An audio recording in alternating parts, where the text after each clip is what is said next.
اس لیے فضیلتیں اپنے پاس سے ہم بیان نہیں کر سکتے ہیں، اس سے وہ بھی ذرا بھائی بہن درس حاصل کریں جو اپنے پاس سے ہی اس طرح کی فضیلتیں گھڑ کر اور میسیج اس کے اندر عام کرتے ہیں۔ میں کتنی مرتبہ یاد کرتا ہوں، جیسے یہ میسیج کرنا کہ آپ یہ لا الہ الا اللہ 12 آدمی کو فارورڈ کر دیں تو 3 دن میں آپ کو خوشی ملے گی،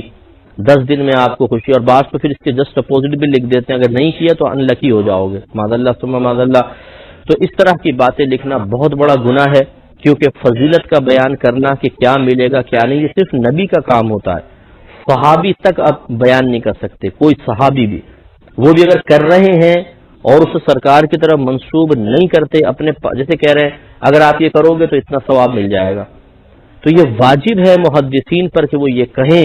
کہ یہ اپنے پاس سے نہیں کہہ رہے بلکہ سرکار سے سن کر ہی کہہ رہے ہوں گے، بس ابھی تذکرہ سرکار نہیں ہوا، لیکن یہ اپنے پاس سے کر ہی نہیں سکتے ہیں، کیونکہ اخروی انعام یا فضیلت وغیرہ کا ذکر یہ سرکار سے سنے بغیر نہیں ہو سکتا۔ یہاں یہ 15ویں صدی ہجری کے اندر ہو سکتا ہے کہ یہ پیڈ ہو، اس کو کسی کمپنی نے پیسے دیے ہوں کہ اپنے آخرت کی بربادی چند ٹکوں کے اندر کر لیجئے، تو آپ ایک ایسا میسج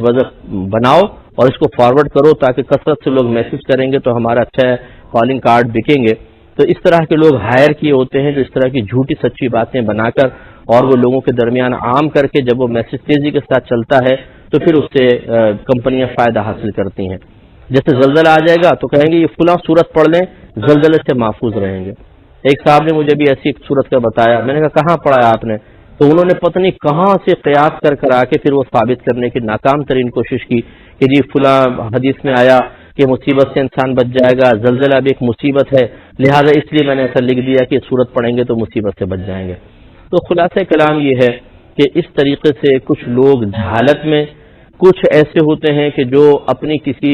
صلاحیت کے ذریعے لوگوں کے درمیان کوئی مقام نہیں پا سکتے، تو اس قسم کی حرکتوں سے حفظ نفس حاصل ہوتا ہے کہ میں نے چیز فارورڈ کی تو بہت سارے لوگوں نے آگے فارورڈ کر دی، اسی سے وہ لذت اور مزہ حاصل کرتے رہتے ہیں۔ اور کچھ ایسے ہی ہوتے ہیں کہ جو چند ٹکے لینے کے بعد اور اس طرح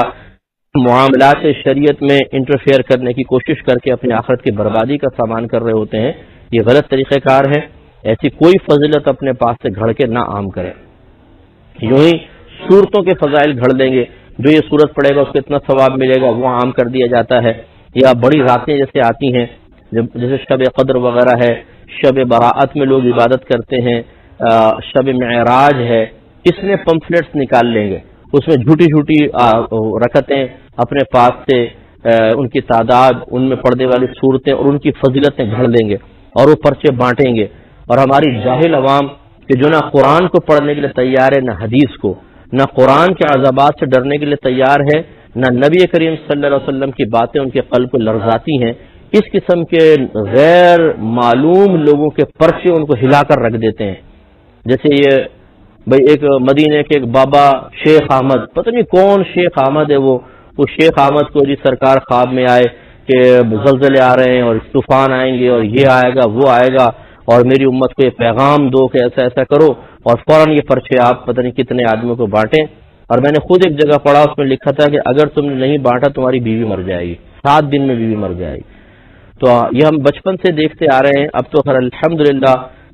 چینلز کی وجہ سے بہت زیادہ لوگوں میں شعور بیدار ہوا ہے